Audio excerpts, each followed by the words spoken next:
معزز سامعین و ناظرین، السلام علیکم ورحمۃ اللہ وبرکاتہ۔ آج ہم سورہ الانفال کی آیت نمبر 45 سے 69 تک کا مطالعہ کریں گے۔ تو ابتدا میں تلاوت کلام پاک۔ اعوذ باللہ من الشیطان الرجیم، بسم اللہ الرحمن الرحیم۔ یا ایھا الذین آمنوا اذا لقیتم فئۃ فاثبتوا واذکروا اللہ کثیرا لعلکم تفلحون واطیعوا اللہ ورسولہ ولا تنازعوا فتفشلوا وتذھب ريحكم واصبروا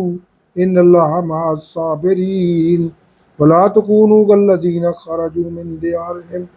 بطرا ورئاء الناس ويصدون عن سبیل اللہ واللہ بما یعملون محیط۔ صدق اللہ العظیم۔ اب آیت نمبر 45 سے 69 تک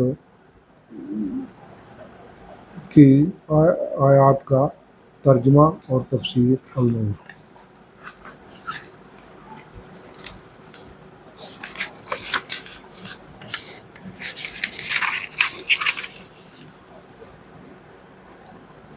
بیت المال میں مال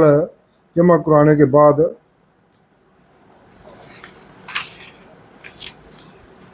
اہل ایمان کو خطاب ہے،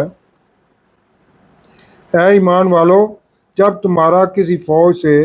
مقابلہ ہو تو ثابت قدم رہو اور کثرت سے اللہ کا ذکر کرو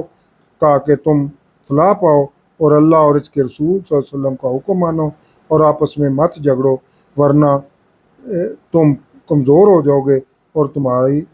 تمہاری ہوا اکھڑ جائے گی، یعنی تمہارا روب اور دبدبہ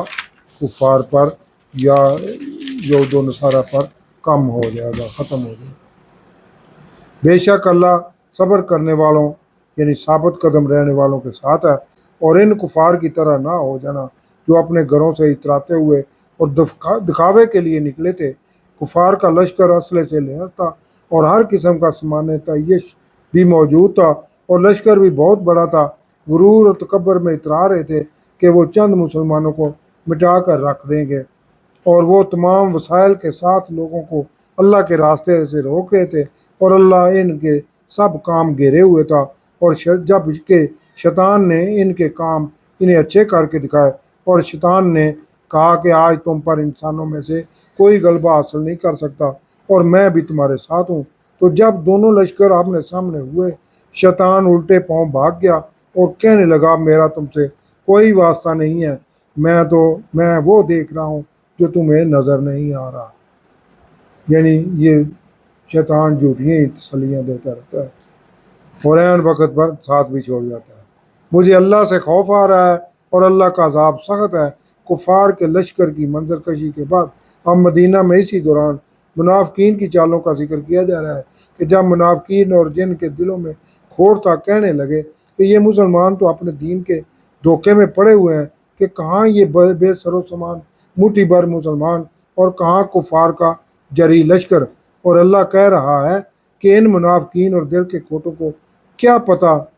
کہ جو اللہ پر بھروسہ کرتا ہے تو اللہ زبردست حکمت والا ہے۔ اور کاش تم دیکھ لیتے کہ جب فرشتے کافروں کی جان نکالتے ہیں، انہیں مار مار کر ان کے چہروں پر اور ان کی پیٹھوں پر، اور انہیں کہتے ہیں کہ اب چکھو آگ کا عذاب، یہ بدلہ ہے اس کا جو تمہارے ہاتھوں نے آگے بھیجا ہے، اور اللہ بندوں پر ظلم نہیں کرتا۔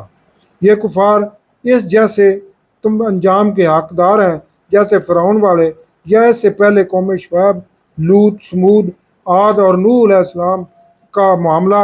انجام ہوا۔ وہ اللہ کی آیات سے منکر ہوئے تو اللہ نے انہیں ان کے گناہوں پر پکڑا۔ بے شک اللہ قوت والا سخت عذاب کرنے والا ہے۔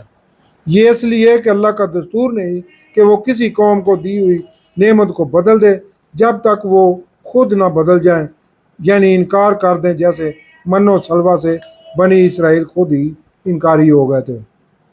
اور بے شک اللہ سننے والا جاننے والا ہے۔ جیسے فرعون والوں نے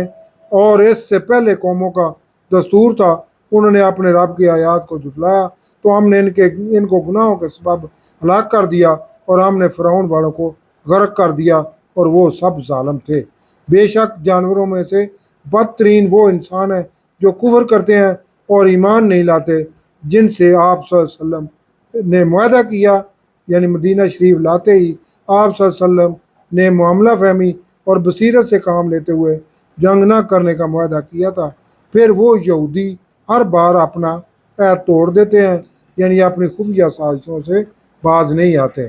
یہ معاہدہ خلافی یہودیوں سے معاہدہ کیا حضور نے وہ کسی سلطنتی امور کے معاملہ فہمی کے لیے، تو وہ پھر اس کو ہی توڑتے رہتے تھے، یعنی اپنی سازشوں میں وہ لگے رہتے تھے اور وہ معاہدہ خلافی کے اثرات سے ڈرتے نہیں ہیں۔ تو اگر آپ صلی اللہ علیہ وسلم انہیں کسی جنگ میں مد مقابل پائیں تو انہیں ایسی سزا دیں کہ ان کے پیچھے جو پشت پناہ ہیں انہیں بھی عبرت حاصل ہو جائے، یعنی یہ معاہدہ خلافوں کے خلاف۔ اور اگر آپ صلی اللہ علیہ وسلم کو اندیشہ ہو کہ وہ دغا کر رہے ہیں تو ان کا عہد ان کی طرف پھینک دو، برابری پر معاہدہ یعنی معاہدہ ختم کر دیں۔ بے شک دغا باز اللہ کو پسند نہیں ہے، اور ہرگز کافر اس گمان میں نہ رہے کہ وہ بچ گئے ہیں، بے شک وہ اللہ کو عاجز یعنی بے بس نہیں کر سکتے۔ اور ان کفار کے لیے تیار رکھو جو جنگی سامان اور افرادی قوت بن پائے، اور جتنے گھوڑے باندھ سکو جس سے ان کے دلوں میں داغ بٹھا سکو، جو اللہ کے دشمن ہیں اور آپ صلی اللہ علیہ وسلم کے بھی دشمن ہیں، اور کچھ اوروں کے بھی دلوں میں بھی داغ بیٹھ جائے جنہیں آپ صلی اللہ علیہ وسلم نہیں جانتے، اللہ انہیں جانتا ہے۔ شاید منافقین کے بارے میں کہا جا رہا ہے جو آستین کے سانپ ہیں۔ یہ مسلمانوں کو حکم دیا جا رہا ہے کہ اب سستی کی گنجائش نہیں ہے، کمر بستہ ہو جائیں اور طاقت کے مطابق جنگی سامان اکٹھا کر لیں اور دشمن کو ہر محاذ پر منہ توڑ جواب دیں۔ تو اے مسلمانوں، جنگی سامان اکٹھا کرنے کے لیے جو بھی اللہ کی راہ میں خرچ کرو گے اس کا اجر پورا دیا جائے گا اور تم پر کوئی ظلم نہیں کیا جائے گا۔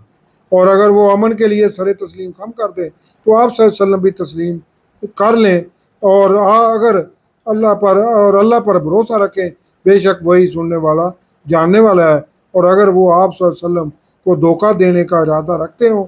تب بھی آپ صلی اللہ علیہ وسلم کے لیے اللہ کافی ہے کہ ان کی چالیں آپ صلی اللہ علیہ وسلم کو بتا دی جاتی رہیں گی، اور وہی ہے جس نے آپ صلی اللہ علیہ وسلم اور اہل ایمان کو اپنی مدد سے مضبوط کیا اور ان کے دلوں میں محبت پیدا کر دی۔ اگر آپ صلی اللہ علیہ وسلم زمین میں جو ہے سب خرچ کر دیتے تب بھی دیریناً لڑائی میں ملوث قبائل ان کے دلوں میں محبت نہ پیدا کر سکتے، لیکن اللہ نے ان کے دلوں میں محبت پیدا کر دی، بے شک وہ غالب حکمت والا ہے۔ اے نبی صلی اللہ علیہ وسلم، جو دشمن قبائل کے دلوں میں محبت ڈالی وہ صرف آپ صلی اللہ علیہ وسلم کے لیے ہی ڈالی ہے، کیونکہ آپ صلی اللہ علیہ وسلم کے لیے اور جو آپ صلی اللہ علیہ وسلم کی اتباع کر رہے ہیں ان کے لیے اللہ کافی ہے۔ اے نبی صلی اللہ علیہ وسلم، مسلمانوں کو جہاد کی طرف راغب کرو۔ اگر اے مسلمانوں تم میں سے 20 صبر والے ہوں گے تو وہ 200 پر غالب ہوں گے، اور اگر تم میں سے 100 ہوں گے تو وہ کافروں کے 1000 پر غالب آئیں گے، اس لیے کہ وہ کفار سمجھ نہیں رکھتے، یعنی وہ نظریاتی طور پر ڈاواں ڈول ہیں، وہ کسی کے غلام ہیں یا کسی کے حکم کے آگے مجبور ہیں۔ اہل ایمان اس آیت کو اپنے اوپر بوجھ سمجھ رہے تھے کہ جب تک ہر مسلمان 10 کفار کو مارے گا نہیں تب تک اللہ کے حکم کی تعمیل نہیں ہوگی۔ اس لیے اہل اسلام کی پریشانی ختم کرنے کے لیے اگلی آیت میں تخفیف کر دی گئی ہے کہ اب اللہ کی نے تخفیف کر دی ہے تم پر، اور اسے علم ہے کہ تم کمزور ہو، اسے گراں سمجھ رہے ہو، تو اگر تم میں 100 صبر والے ہوں تو وہ 200 پر غالب ہوں گے، اور اگر تم میں 1000 ہیں تو وہ 2000 پر غالب ہوں گے اللہ کے حکم سے، اور اللہ صبر والوں کے ساتھ ہے، یعنی ڈٹ کر لڑنے والوں کے اللہ ساتھ ہی ہے۔ اہل ایمان،